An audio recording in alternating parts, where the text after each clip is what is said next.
Hey everyone, it's Leanne. I am in my living room today, so you might hear the birds preening or what is it called when they talk? Talking, chirping, making different sounds.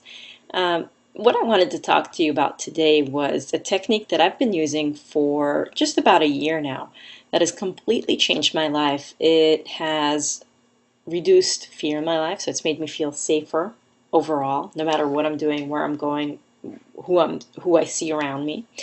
It's made me feel more relaxed. It's basically melted away a lot of stress that I used to carry, and it's improved my relationships with other people, especially with my wife. And it's a simple technique, but it requires daily practice in order to get to a point where it makes a difference. So let me share this technique with you, and there goes Jake the cockatiel. So let me share this technique with you. Very, very simple. And what you do on a day-to-day basis, and you can set an alarm for this, and I actually still have an alarm that goes off every half hour to every hour, and basically, it goes off and I say, how is the world occurring to me now? Okay.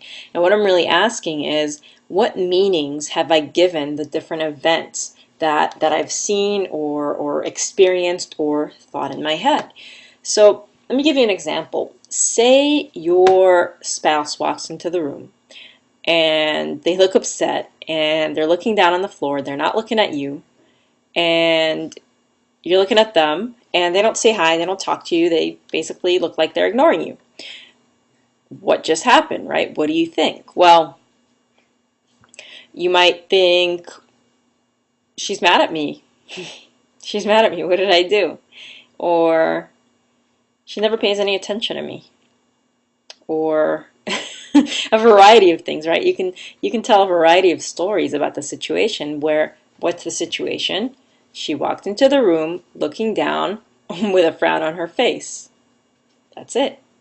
Right? So other situations that might happen, you might be on the phone talking to someone and they say something, and all of a sudden you feel upset. You get upset. You get angry or irritated. Well, reality can't irritate you. It's the meaning that you give reality. Right? So at that point, ask yourself, what meaning did I just give what that person did or said? All right, so it's very simple, but at first it takes a little bit of getting used to. And what you want to do is just pay attention, especially if something irritates you, angers you, makes you really sad. Any strong emotion that comes up for you that's usually unpleasant.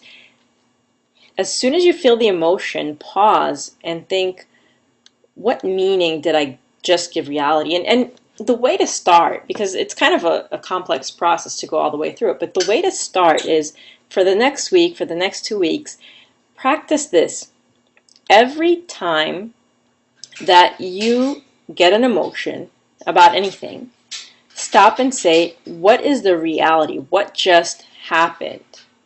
And pay attention that you don't include the meaning in what just happened. Okay, so someone slams the door in your face, let's say, right? And you get upset, right? Why do you get upset? Because maybe you're saying they're disrespectful. That person doesn't respect me. They're they're blind.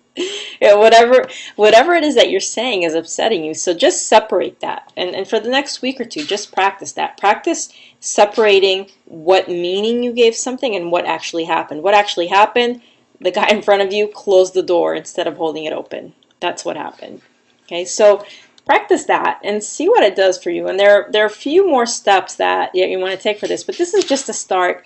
And a lot of times, just noticing that reality isn't necessarily the same as the meaning that you give it, and the meaning is instantaneous. Okay, so it's when you practice this enough, then you can stop making meaning. But initially, and on a day-to-day basis, normal people make meaning on the fly. Okay, it happens just as soon as the event happens. You make the meaning, and the feeling comes up. Okay, so it seems like the meaning is the reality, but it's not.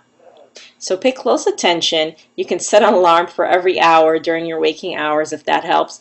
And as the alarm goes off, think back and say, what in the last hour has upset me in some way? And what meaning did I give it, right? What was I telling myself about it?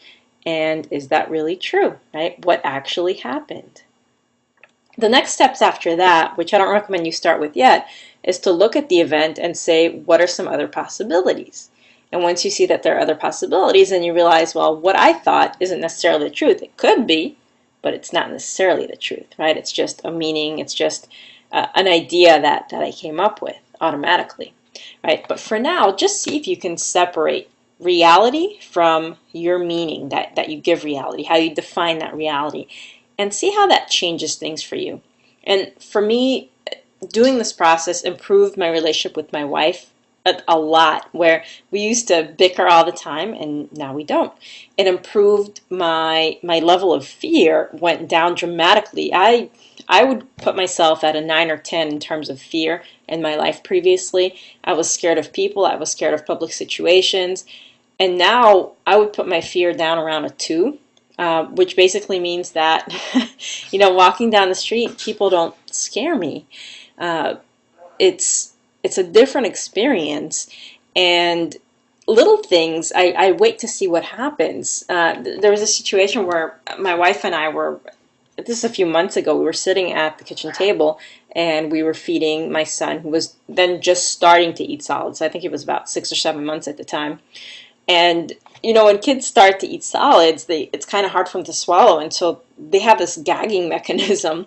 And so we fed him something, I don't know what it was, some oatmeal or something, or banana, and he went right like he was gonna puke. And I watched him to see what was gonna happen. And my wife jumped and said, "Oh my God, he's choking." And I was like, "Hold on." And then he spit out whatever was not feeling good in his throat, and now it's that.